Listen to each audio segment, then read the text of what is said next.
Après 12 ans de choix aériens sur la base d'Aquoise, le club d'aéromodélisme a fait une pause de 5 ans pour préparer son atelier de construction et son local.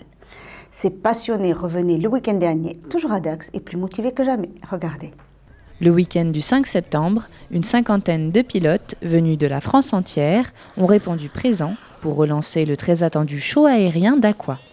Alors aujourd'hui, ce que l'on voit derrière, c'est une série d'avions. C'est ce qu'on appelle tout simplement un entonnoir. Ceux qui arrivent et qui veulent voler se mettent les uns derrière les autres. On a un temps de vol d'à peu près 5 minutes et au fur et à mesure, les gens font les évolutions, reviennent et repartent soit au parking, soit ils repartent pour un autre vol en refaisant le plein et tout et se remettent dans ce dit entonnoir. Environ 80 machines ont pu être admirées en vol, de toute taille, certaines atteignant même les 6 mètres. On arrive sur des bêtes que l'on ne trouve pas dans le commerce. Il y a beaucoup de choses qui partent de plans réels, qu'on leur modifie, qu'on leur diminue au niveau modélisme, suivant le choix du modèle qui a retenu l'attention du pilote. C'est 1 an, 2 ans, 3 ans de construction pour certaines machines. Ce sont des motorisations adaptées.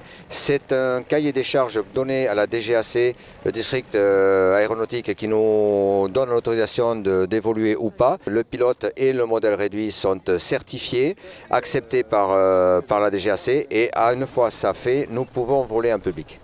Bien souvent customisés, les modèles réduits sont parfois habités par de surprenants pilotes. Il y a des tondeuses qui se font, il y a des sorcières volantes qui se font. Aujourd'hui, on ne trouve pas ça ici pour la bonne raison que sur le tarmac de Dax, c'est plus basé sur le gros modèle. Mais en meeting petit club, on fait voler un petit peu n'importe quoi. À partir du moment où on a un aspect aéronautique dessus, on arrive à faire voler beaucoup de choses.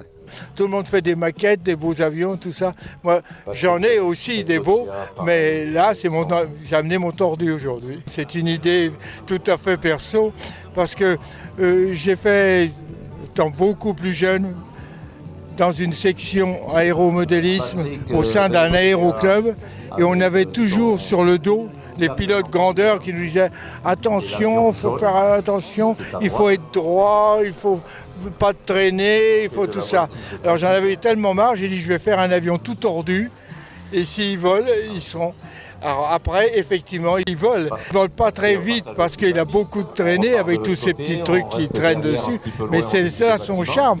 Il est tordu de partout et il vole droit. Car peu importe à quoi ressemblent leurs avions, si tous ces pilotes se retrouvent, c'est bien pour le plaisir de faire voler leur bébé. On a le plaisir d'avoir créé l'avion. On l'a mené jusqu'au bout en ayant toute la technicité, la recherche des profils, les centrages, le poids. Bon, il y a un travail de construction qui se fait, il y a un travail d'électronique qui se fait. Et après, quand on vole, on est dedans. Dans la tête, on est dedans. Et on se voit voler. On n'est pas dans la machine, mais c'est comme si on était dans la machine. C'est comme si on était dans la machine, on est obligé de prendre en compte, surtout des grosses machines comme celle-ci, on est obligé de prendre en compte les efforts par rapport aux facteurs de charge qui puissent être exercés sur la voilure, notamment le gros planeur de voltige équipé d'un réacteur que vous avez devant vous et de fumigène pour agrémenter le vol. Ce sont des machines qu'il faut piloter tout en souplesse, donc voilà. L'intérêt d'une journée comme celle-ci, pour moi, compétiteur, c'est fabuleux puisque ça arrive en fin de saison de compétition et c'est un rassemblement entre copains. Et surtout sur ce site merveilleux qui est l'aéroclub de Dax. Ça faisait bien longtemps que le club représenté par monsieur Michel Lasserre n'avait pas organisé ce type de compétition. Donc on s'est retrouvés là depuis dès vendredi soir pour certains et d'autres comme moi dès hier midi. Et on vole quand on a envie, on prépare nos machines tranquillement. Ceux qui veulent voler à deux, volent à deux en parallèle ou autre. On parle technique parce qu'il y en a toujours un qui amène des nouvelles machines et puis c'est jamais les nouvelles personnes. Là, il y a des gens qui viennent de toute la France. Le retour du show d'aéromodélisme de Dax était donc bien attendu par tous ces passionnés qui passionnent à leur tour un public captivé.